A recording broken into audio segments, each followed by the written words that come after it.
आपने ही चेंज कराया मुझे, कान खोल के सुन लो, सत्य सुन लो, आपने ही चेंज कराया। अब मेरा मुंह मत खुलवाना। ये बोलने के लिए कभी तैयार हो जाते हैं लेकिन सुनने के लिए तैयार नहीं होते। ये वो बादल है जो गरजना चाहते हैं लेकिन बरसते नहीं। 2011 में जब मणिपुर में 123 दिन ब्लॉकेड चला, जातीय हिंसा चली, तब उस समय में भी तत्कालीन प्रधानमंत्री मनमोहन सिंह जी ने सदन के अंदर मौन व्रत क्यों धारण किया था, इसका उत्तर भी ये लोग दें। Please honourable minister please. देश की जनता ने इनको बाहर का दरवाजा दिखा दिया है, अब सदन से भी स्वयं बाहर जा रहे हैं। Please think that Manipur is a part of this country, it affects the whole nation. शायद कांग्रेस के नेता को इन शब्दों को सुनना चाहिए था कल यहां भाषण देने के पहले। औरों की ख्यालात की लेते हैं तलाशी और अपने गिरबान में झांका नहीं जाता। आज इनको मैं कहना चाहता हूं कि तीसरी बार भी, 2 बार आपको रिजेक्ट किया है, तीसरी बार भी प्रचंड बहुमत के साथ एनडीए की सरकार यहां स्थापित होगी। आज मैं अपने एनडीए के गठबंधन को और प्रधानमंत्री जी को मैं धन्यवाद अर्पित करना चाहता हूं कि इस अविश्वास प्रस्ताव पर बोलने का मुझे मौका दिया। लेकिन जो ये दृश्य, अध्यक्ष महोदय, इस प्रजातंत्र के मंदिर में आज हम देख रहे हैं,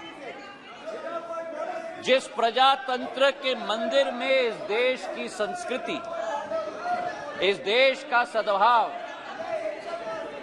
इस देश की विचारधारा निर्मित की जाती है, जिस प्रजातंत्र के मंदिर से देश की 140 करोड़ जनता अपनी प्रेरणा लेती है, उस प्रजातंत्र के मंदिर में ये स्पष्ट हो गया है, अध्यक्ष महोदय, कि इन लोगों को ना देश की चिंता है, ना प्रधानमंत्री के पद की चिंता है, ना राष्ट्रपति के पद की चिंता है। इनको तो केवल अपनी हैसियत की चिंता है। ये देश को पूर्ण रूप से स्पष्ट हो गया। अध्यक्ष महोदय, मुझे 20 साल हो गए हैं इस संसद में, मेरा अपना सौभाग्य मैं मानता हूं, लेकिन ऐसा दृश्य में मैंने 2 दशक में नहीं देखा है कि जिस तरीके से देश के सर्वोच्च पद के व्यक्ति 140 करोड़ जनता के हृदय में स्थापित इस देश के प्रधानमंत्री के प्रति जो शब्दों का उपयोग विपक्ष के द्वारा किया गया है, मैं मानता हूं कि सदन के सामने नहीं लेकिन देश की जनता के सामने इन्हें माफी मांगनी चाहिए। आज जो दृश्य हम देख रहे हैं, अध्यक्ष महोदय, कि अविश्वास प्रस्ताव के आधार पर, अध्यक्ष महोदय, मैं आपका संरक्षण चाहूंगा। ये बोलने के लिए कभी तैयार हो जाते हैं लेकिन सुनने के लिए तैयार नहीं होते। ना देश की जनता की ठोक कर 2 बार चुनाव में नतीजा हजम करने के लिए तैयार है, ना सदन की बात सुनने के लिए तैयार है। आज जो स्थिति उत्पन्न हुई है, अध्यक्ष महोदय, जो अविश्वास प्रस्ताव लाया गया, सर आपका संरक्षण मैं चाहता हूं, इनको कंट्रोल किया जाए। देश की जनता ने तो अपना पूरा परिणाम इनके चेहरे पे दिखा दिया। जो जनता के सामने नहीं कर पा रहे, वो आज सदन में बैठ के कोशिश कर रहे हैं करने के लिए। जो अविश्वास प्रस्ताव इनके द्वारा यहां लाया गया, यह अविश्वास प्रस्ताव मणिपुर की बात नहीं है। मिशन मणिपुर के आड़ में ये अपनी राजनीतिक रोटियां सेकने के लिए आज यहां उपस्थित हुए हैं।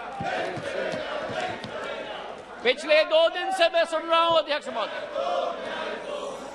हम इनको भी बता दें कि अगर ये इनका वर्ताव रहा तो इनकी बात भी इस प्रजातंत्र के मंदिर में हम सुनने नहीं देंगे। पूर्ण रूप से हम स्पष्ट करना चाहते हैं अध्यक्ष महोदय, जो इस क्षेत्र में और इस सदन में प्रस्तुतिकरण हुई है, ये वो बादल है जो गरजना चाहते हैं लेकिन बरसते नहीं। ये वो बादल है जो चर्चा में रहना चाहते हैं लेकिन चर्चा सुनना नहीं चाहते। अध्यक्ष महोदय, गृह मंत्री जी ने यहां बैठकर दिन प्रतिदिन स्पष्ट किया कि जिस दिन जिस घंटे पे आप चर्चा करना चाहते हैं हम तैयार है करने के लिए, लेकिन 17 दिन इसी तरह ये सदन को इन्होंने चलने नहीं दिया। 17 दिन मजबूर करके स्थगित किया। और आज अध्यक्ष सभापति महोदय, मैं स्पष्ट करना चाहता हूं कि जो ये लोग मौन व्रत की बात करते हैं, मैं इनसे पूछना चाहता हूं 1993 में जब मणिपुर की जातीय हिंसा में 750 लोगों की जान गई थी, तब तत्कालीन प्रधानमंत्री नरसिम्हा राव जी ने सदन के अंदर मौन व्रत क्यों धारण किया था? इसका जवाब ये दें।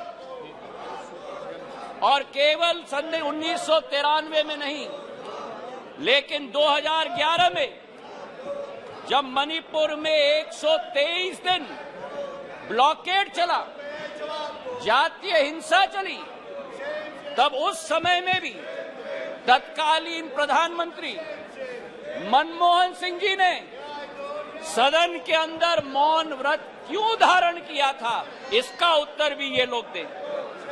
तो सभापति महोदय, मैं आपसे पूछना चाहता हूं कि ये अगर दोगली राजनीति नहीं है, ये अगर पॉलिटिक्स ऑफ कन्वीनियंस नहीं है, तो क्या है? मैं पूछना चाहता हूं। आज सभापति महोदय, लोकतांत्रिक व्यवस्था पर मैं इनको भाषण नहीं दूंगा, लेकिन जो इनकी अवसरवादी सोच है उसका पर्दाफाश पूरे देश के जनता के समक्ष में रखना चाहता हूं। ये जो समूह है I.N.D.I.A. इस समूह में एक प्रोफेसर हैं जो मोरालिटी की बात करते हैं, सिद्धांतों की बात करते हैं, मूल्यों की बात करते हैं, लेकिन प्रतिनिधित्व वो एक ऐसे दल के करते हैं जिन्होंने भ्रष्टाचार की नई कीर्तिमान स्थापित की है। इस I.N.D.I.A. समूह में एक ऐसी समूह की नेत्री है जिस समूह की नेत्री सोचती है कि कश्मीर को भारत के साथ जोड़ना सबसे बड़ी भूल है। ये इनका असली चरित्र है। मुझे लगता है आप बहाना ढूंढ रहे हैं बाहर जाने का। ये उचित नहीं है, ये उचित नहीं है। कार्यकर्ता ने आपने अविश्वास प्रस्ताव लाया, उसका उत्तर सुनिए आप। ये बिल्कुल मर्यादाहीन व्यवहार करना, उसके बाद वॉकआउट करना, ये लोकतांत्रिक संसदीय व्यवस्था की दृष्टि से उचित नहीं है। नो, बिल्कुल गलत बात है ये। आपका इस प्रकार से बहाना लेकर के बाहर जाना, ये बिल्कुल संसदीय व्यवस्था का अपमान है। ये बात करवा करके नोट करिए आप लोग। Please, honourable minister, please.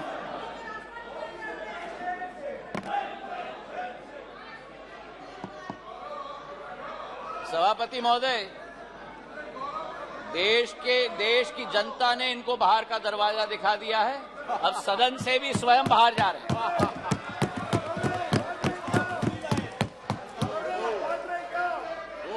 इन्हें तो सभापति महोदय अपने अविश्वास प्रस्ताव पे स्वयं ही विश्वास नहीं है।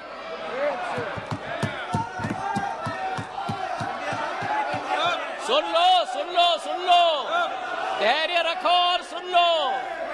इतने उत्तेजित मत हो। जो देश की जनता ने परिणाम दिया है वो स्वीकार करो। अब सभापति महोदय, इनके जो एक समूह है I.N.D.I.A.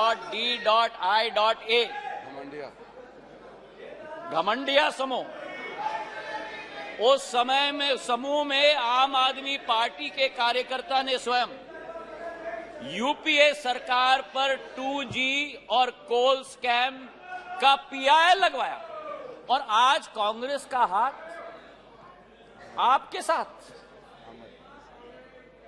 ये स्थिति अंदर की बात। और वही स्थिति सभापति महोदय हमारे टीएमसी के साथी यहां बैठे हुए थे, जिस टीएमसी के बारे में अधीरदा रोज इस सदन में लपक लपक कर भ्रष्टाचार की बात करते थे, चिटफंड की बात करते थे, अपने संसदीय क्षेत्र में कार्यकर्ताओं की कत्लों की बात कर रहे थे, आज वही कांग्रेस पार्टी और वामपंथी दल हाथ में हाथ उस टीएमसी के साथ मिला रहे हैं सभापति महोदय। तो ये इनकी असलियत है। और जो मैं कहना चाहता हूं सभापति महोदय कि अगर इन लोगों को अपने गठबंधन में एक दूसरे के विरोधी होकर भी सत्ता के लालच के साथ पूरे तरीके से कुनबे की तरह साथ में आ रहे हैं। आरजेडी और जेडीयू की बात करें, लालू प्रसाद यादव जी पर जो रोजगार का आरोप लगाया था, जमीन पर रोजगार का एक्ट का आरोप लगाया था, वो जेडीयू के वर्तमान के अध्यक्ष ने स्वयं सीबीआई को सबूत अपने हाथों से दिलवाया था और आज दोनों हाथ में हाथ मिलाकर चल रहे हैं। ये संविधान बचाने की बात करते हैं सभापति महोदय, ये क्या अपना ईमान पहले बचा पाएं, उसका उत्तर देश की जनता को दें। आज सभापति महोदय विचित्र स्थिति है। आगे ये नाटक कर रहे थे, आगे क्या नाटक करते हो? आपका स्वागत है, अंदर जाता है। बहुत बढ़िया ड्रामा कर रहे हैं। आपका स्वागत है। आज बड़ी विचित्र स्थिति है सभापति महोदय कि जिनके दिल नहीं मिलते वे दल मिल चुके, जिनके दिल नहीं मिलते वे दल मिल चुके हैं और जिनके इतिहास में वैचारिक या व्यवहारिक संबंध या सिद्धांतिक संबंध न हो, वो आज लोकसभा चुनाव के लिए एक साथ होकर लोकतंत्र बचाने की आवाज लेकर आज सदन में आए। जहां मणिपुर हिंसा की बात की गई सभापति महोदय, इस मणिपुर की घटना का इस्तेमाल या मैं कहूं दुरुपयोग करके अपना लॉन्च पैड बनाने की ये कोशिश कर रहे हैं। जो मणिपुर में घटना घट रही है ये निंदनीय है, घोर निंदनीय है। कोई भी भारतीय नागरिक इसका सपोर्ट नहीं कर सकता। हम सबके लिए ये घोर निंदनीय घटना है। लेकिन अध्यक्ष महोदय, सभापति महोदय, अगर भारत के इतिहास के काले पन्ने पलटें तो मैं पूछना चाहता हूं, सन 1964 के बंगाल के दंगे के समय में ये मौन क्यों थे? और अगर सन 1964 की हम बात न करें तो सन 84 के सिख दंगों के समय में जब 4000 हमारे सिख भाई बहनों को जिंदा जलाया गया था, तब ये मौन क्यों थे? मेरठ के सन 87 के दंगों के समय में ये मौन क्यों थे? और सन 1990 से 30 साल जो कश्मीर में 40,000 लोगों की मौत हुई और कश्मीर जल रहा था, तब ये मौन क्यों थे? और मैं अधीर रंजन जी का जो शब्द था, जो अंग्रेजी का कोटेशन उन्होंने दिया, इन सभी समय में एवरी मॉर्निंग सभापति महोदय, new widows were हाउलिंग, every morning new children were crying, every morning new houses were falling. और मूक दर्शक के रूप में हमारे ये साथी बैठकर सरकार में बैठे हुए थे। आज यहां बैठकर गौरव गोगोई जी ने, सबर रखो, सबर रखो, आराम से सुनो, सबर रखो, थोड़ा सीख लो। गौरव गोगोई जी ने आसाम अकॉर्ड की बात की। जिस आसाम अकॉर्ड की बात की उस आसाम अकॉर्ड का क्रियान्वयन कांग्रेस की सरकार ने कभी की? आज मैं पूछना चाहता हूं कि हमारे पड़ोसी देश बांग्लादेश के साथ 68 वर्षों में हमारे बॉर्डर को निर्धारित नहीं किया था। 2014 में जब प्रधानमंत्री जी ने शपथ ली, 1 साल के अंदर बांग्लादेश का बॉर्डर निर्धारित करने का काम प्रधानमंत्री नरेंद्र मोदी जी ने किया। अगर सच्चाई मैं बताऊं, प्लीज उत्तेजित मत हो, उत्तेजित मत हो गौरव। नो अगर बोलते हो तो सुनने की क्षमता रखो, सुनने की क्षमता रखो। बैठिए, जनता ने आपकी चिल्लाने को आप बैठ जाइए, बैठ जाइए। सभापति महोदय, नॉर्थ ईस्ट की सारी समस्या कांग्रेस की तुष्टीकरण की राजनीति के साथ शुरुआत हुई, जब उनको अपनी फायदा नॉर्थ ईस्ट में विदेशी घुसपैठियों को अंदर लेकर उनको नागरिकता देने की कावियात की शुरुआत और शरण और पहचान देने की कावियात की शुरुआत हुई। चार्जशीट सभापति महोदय बड़ी लंबी है। 1960 के दशक में जब मणिपुर में अलगाववादी समूह ने हिंसा की शुरुआत की, जब वो जन्म हुआ तो वो कौन था जो उनके साथ बैठकर चर्चा करने के लिए तैयार था? वो कौन था जिन्होंने उनके साथ बैठकर समझौता किया? और आप भूल गए 1993 में जब 123 दिन मणिपुर जल रहा था, आपकी सरकार यहां भी थी,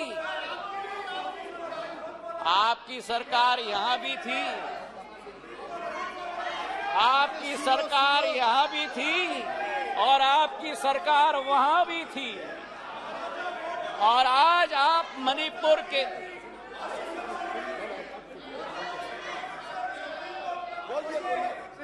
और आज सभापति महोदय अधीर दा उठकर कह रहे थे कि मणिपुर के सांसद क्यों नहीं बोले।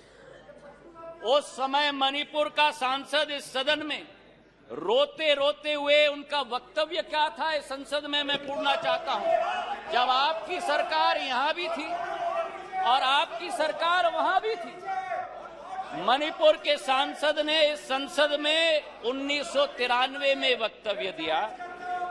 उन्होंने कहा, and I quote, the state government is helpless, it has no funds, the state government cannot even afford to purchase weapons for the security persons to fight the insurgents.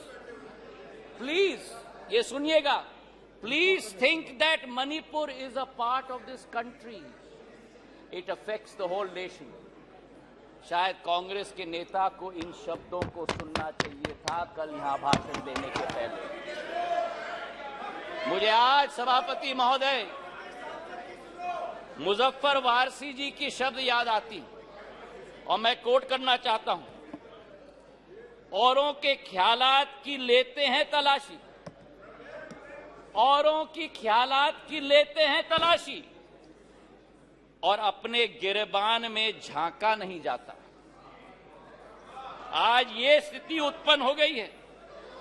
तथ्यों के आधार पर अगर हम बात करें, कल गृह मंत्री जी ने सदन में पूरा व्याख्यान दिया।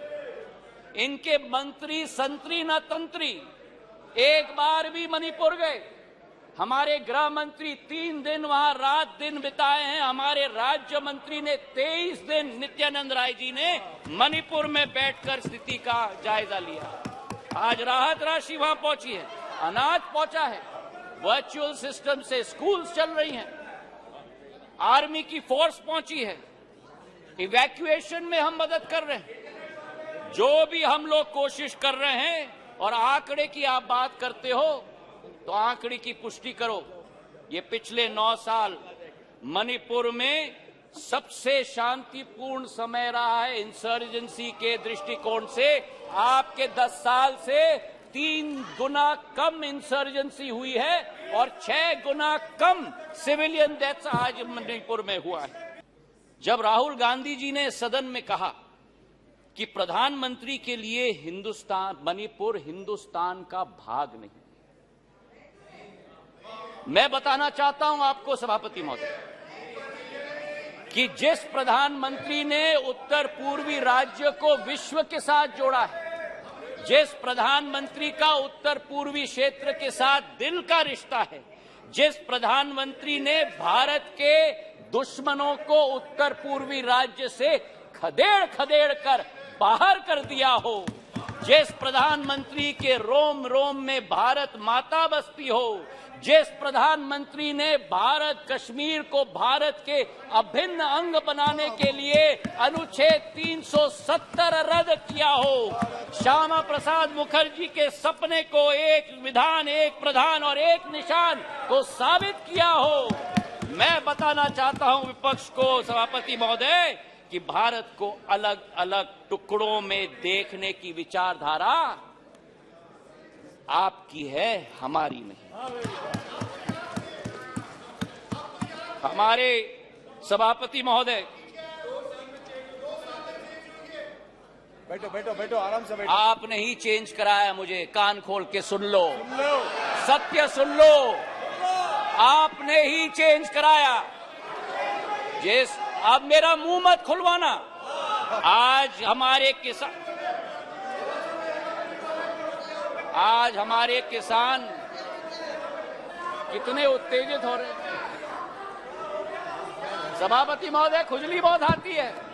कांग्रेस की सरकार के समय आजादी से आज तक 67 वर्षों में हम लोग केवल 12 नंबर से 10 नंबर पर पहुंचे, और जब 9 साल में 10 नंबर से हम 5 पर पहुंच जाएं तो अरिथमेटिक एनिलिटी बन जाती है।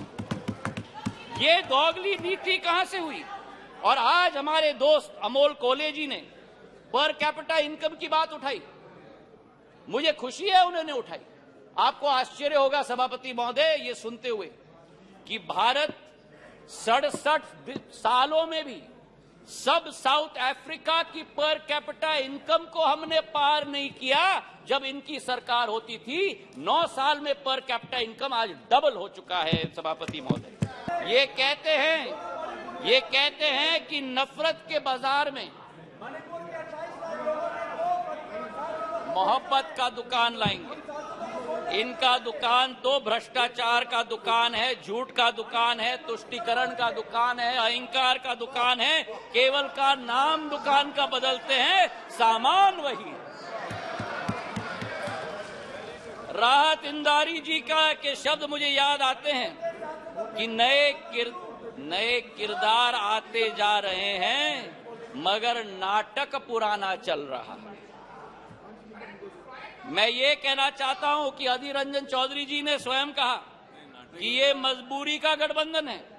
मैं उनको कोट करना चाहता हूं। उन्होंने एक इंटरव्यू में कहा था, अधीरदा ने, सबको लगा है कि इस समय जो मोदी शाह का जगरनॉट चलते हैं, सबको लगा है कि इस समय जो मोदी शाह के जगरनॉट चलते हैं, सबको एकजुट होना जरूरी है।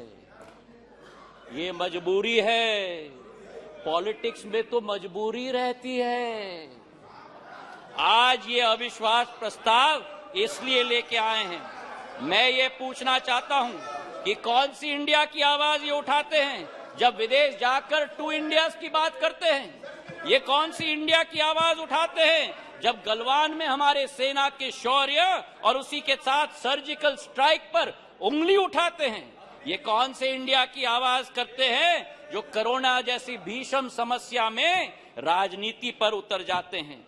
और आज पिछले 2 दिनों से सभापति महोदय मैं सुन रहा हूं विपक्ष को, कोई महाभारत की बात कर रहा है, कोई रामायण की बात कर रहा है, कोई राम की बात कर रहा है, कोई रावण की बात कर रहा है।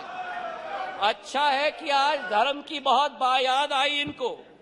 कोई जनेऊधारी है, कोई मंदिर की परिक्रमा कर रहे हैं, कोई यज्ञ आयोजित कर रहे हैं, कोई पार्टी तो अपने संकल्प पत्र में डाल रहे हैं कि राम वन गमन पथ का हम संकल्प करते हैं।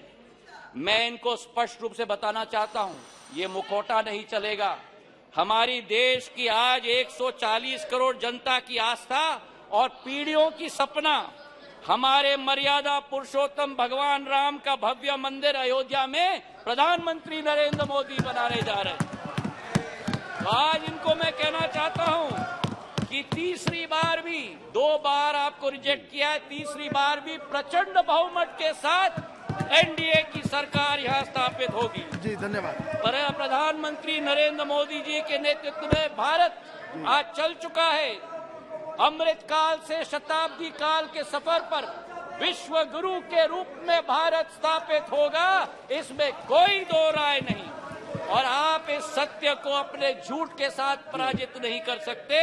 मैं अंत में 4 लाइन करके अपना बात समाप्त करता हूं। नागफनी पुष्प दे नहीं सकते, नागफनी पुष्प दे नहीं सकते, भ्रष्टाचारी जनहित सोच नहीं सकते। नागफनी पुष्प दे नहीं सकते, भ्रष्टाचारी जनहित सोच नहीं सकते। आपातकाल लगाने वाले संविधान की रक्षा कर नहीं सकते। जनता विरोधी की जिनका रहा है इतिहास, कितने भी चेहरे बदल ले, कितने भी चेहरे बदल ले, जनता के हो नहीं सकते।